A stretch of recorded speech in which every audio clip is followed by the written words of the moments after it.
Very good afternoon to morning to all of you. Thanks, ma'am, for giving me the opportunity. Learning is the constant evolutionary process, and every thought process having some innovations. That's why we were here from couching to the chopping. So I'll be presenting outcome of modified HPMC CXL in thin cornea, where the thinnest pachymetry less than 400 microns. I have no financial interest.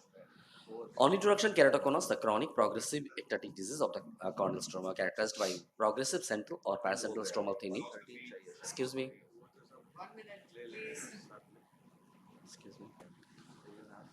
On introduction, keratoconus chronic progressive ectatic disease of the cornea, characterized by progressive central or paracentral stromal thinning and irregular astigmatism, leading to the impairment of the vision. Collagen cross-linking or CXL is a novel technique for halting the progression.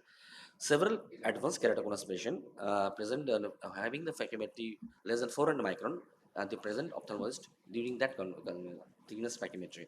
So HPMC CXL is a proven procedure for thin cornea. Here we have further modified it with combined AP on and AP off technique with thinnest pachymetry less than 400 micron.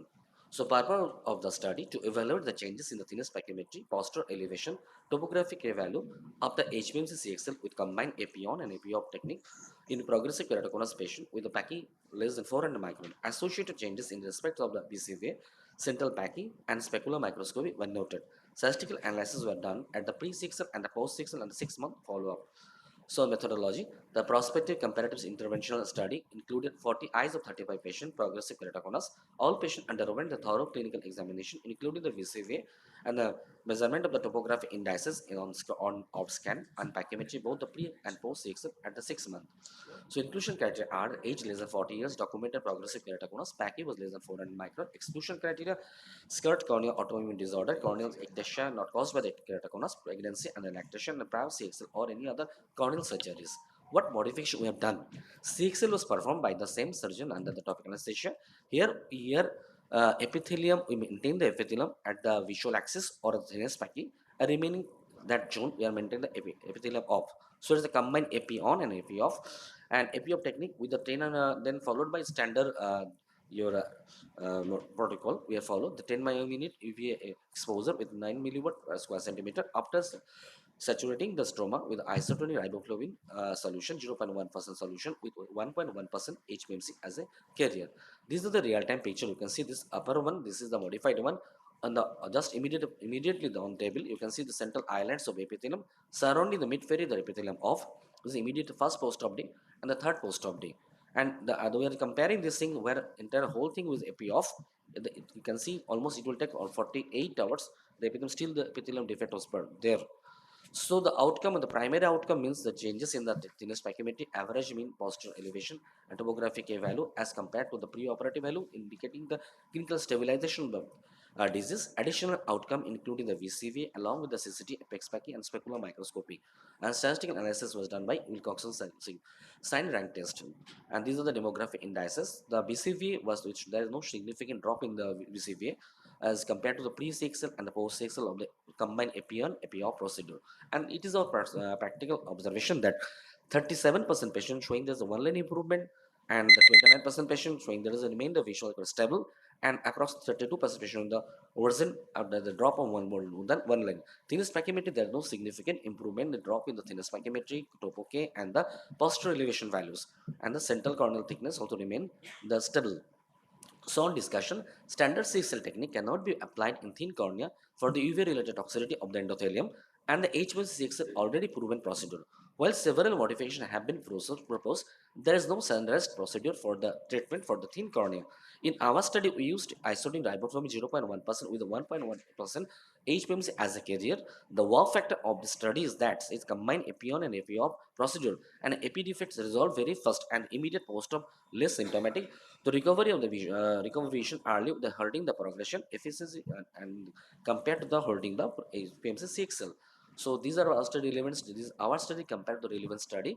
So these are real time picture that no showing that there is no significant changes in the posterior elevation and the thinness pachymetry and the your topo value. So on conclusion, isosmolar riboflavin HPMC is a safe and a sustained surgical technique for thin cornea where the pachymetry less than 400 pachy, halting the progression.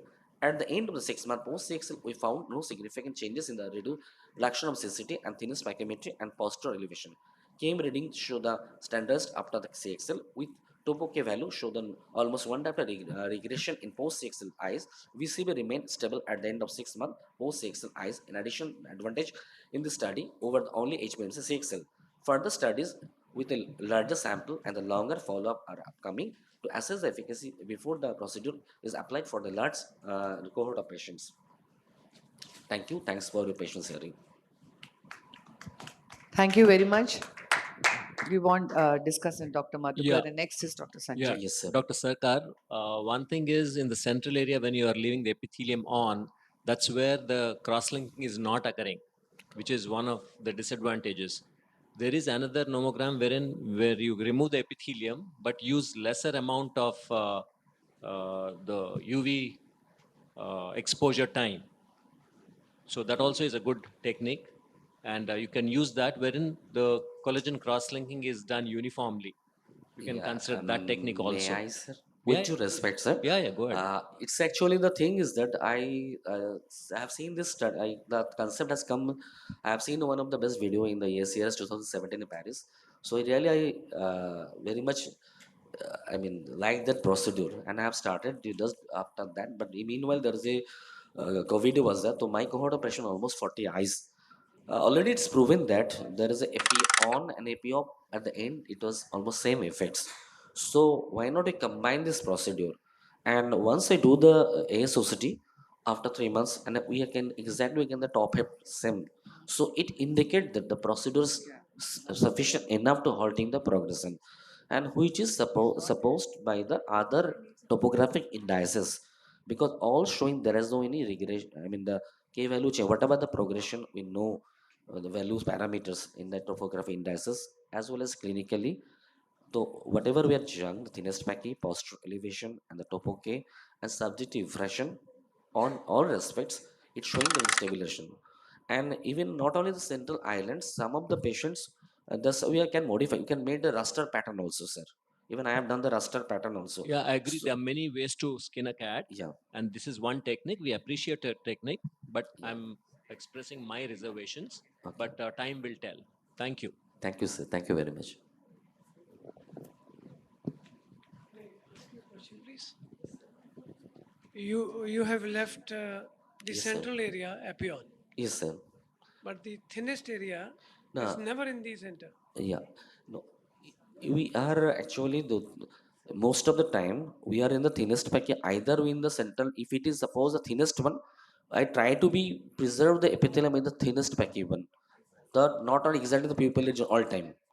So whenever the if it is not correspond to the pupillary zone, so we little bit of enlarge the things, but it is not the criteria that all time we have to involve the visual axis. It's mainly the thinnest packet one.